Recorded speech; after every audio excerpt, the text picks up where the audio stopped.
Mag-a-assemble tayo ngayon, or ako, ng kami ni Juniorita ng kanyang nakuhang cabinet sa IKEA.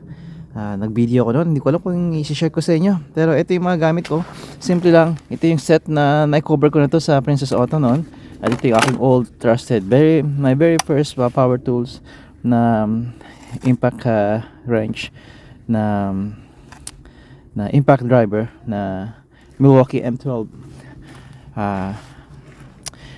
Overkill to, pero mabuti na yung maayos. Ito yung maliit kong maleta na bundle to noon. At ito yung mga tools. Yan. Alright, a little tip bago ako umalis. Sasakyan ninyo kapag may camera kayo, bisa madumi, diba? Lilinisin niya ng snow. Make sure na malinis lang yung snow. Kunin nyo lang to, malilinis naman. Tutunaw to sa inyong kamay. Ilagay nyo sa lente. Make sure na walang buhangin. I-rub nyo lang. At pagkatapos nun, malinis na ang inyong lente. There you go. Yun lang, kaibigan.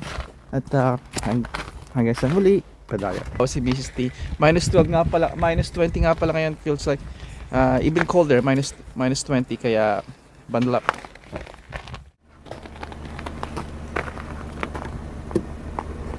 Yan ang squeegee ni Mrs. T. Ang kanyang pinagmamalaking squeegee. Hindi yan ang original niya. Nawawala yung original niya, pero nakuha niya yan online. Saan nga to? Sa Amazon. So malaking bagay yan. Sa sobrang haba niyan, kapag traffic lights, red lights, pwede niyong linisin yung side mirror ng kalapit yung sasakyan. Alright, a little tip.